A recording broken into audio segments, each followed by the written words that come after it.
Faktor kemiskinan yang mendera kalangan wanita di Batavia menjadi sebagian aspek yang memperuncing narasi cabul dalam sejarah kolonial. Selain menjadi nyai atau gundik bagi para penjajah, wanita pribumi dan anak tidak sah dari hubungan lelaki Eropa dan wanita pribumi tercebur dalam dunia prostitusi. Salah satunya kisah Vince de Phoenix yang berujung tragis. Pada Jumat 17 Mei 1912, Batavia dihebohkan dengan penemuan sesosok mayat perempuan di Kalibaru, kawasan Senen. Mayat perempuan berwajah blasteran Eropa dan pribumi itu, matanya bulat, berhidung mancung, dan rambutnya hitam panjang. Peristiwa ini jelas membuat penduduk Batavia heboh karena ini kali pertama sebuah pembunuhan dengan kekerasan dan asusila. Dari bukti-bukti fisik dapat disimpulkan bahwa perempuan Indo-Eropa itu tewas dicekik. Setelah berbagai penyelidikan, terungkap bahwa korban adalah Vince de Phoenix, seorang PSK di rumah bordil Omar Ompong. Komisaris Besar Polisi Batavia yang bernama Rumpol langsung bergerak mengumpulkan bukti dan saksi. Salah satu orang yang diinterogasi tentu saja Omar Ompong, sang pemilik rumah bordil. Bukan hal sulit bagi Rumpol untuk mendapatkan banyak informasi dari sang mucikari. Dari Omar Ompong pun meluncur nama Gamster Brinkman, seorang Belanda yang rajin bertandang ke rumah bordilnya. Dan salah seorang PSK yang selalu dibukinya adalah Vince de Phoenix, yang juga primadona di rumah bordil tersebut. Ketika disebut nama Brinkman, Rumpol sangat terkejut. Bagaimana tidak, Brinkman bukanlah orang sembarangan. Brinkman adalah sosok terhormat yang tergabung dalam Societe Concordia, sebuah klub mewah yang beranggotakan para saudagar zaman kolonial. Ketika itu, kota Batavia dihuni oleh beberapa kalangan elit yang kebanyakan berasal dari Eropa. Mereka membangun tempat hiburan eksklusif yang hanya boleh dimasuki oleh kalangan mereka. Berbeda dari tempat hiburan lainnya, tempat ini juga menyediakan perpustakaan dan meja baca dengan banyak buku dan jurnal.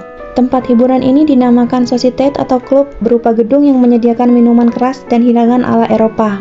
Terdapat juga meja kartu dan biliar. Gedung ini hanya dapat dimasuki oleh anggota klub yang sudah terdaftar. Acara yang diadakan di dalam gedung Societe kerap diberitakan dalam surat kabar. Meski sadar yang dihadapi orang penting yang dekat dengan para petinggi kolonial, nyali Rumpol tidak ciut. Dia bertekad untuk menjadikan Batavia sebagai tempat yang aman bagi siapapun. Benang merah pun mulai tampak. Orang yang membuang mayat sudah ditemukan, yaitu Silun. Silun mengaku menyesal telah menerima uang gulden dari lelaki yang bernama Brinkman. Kini, tuduhan diarahkan kepada Brinkman, tapi Brinkman tegas menolak tuduhan itu. Tersiar kabar, suap dan status Brinkman yang bukan orang sembarangan membuat kasus ini terhambat.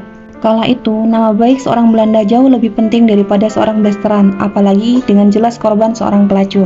Namun, berkat kegigihan komisaris polisi Rumpol, Brinkman berhasil dibawa ke pengadilan. Brinkman tak gentar menghadapi persidangan. Ia bahkan dibela oleh seorang pengacara terkenal bernama Hurwak. Ia juga mencoba menyuap jaksa penuntut Wedana Weltevreden sebesar 3.000 gulden, kemudian menyuap asisten jaksa sebanyak 2.000 gulden.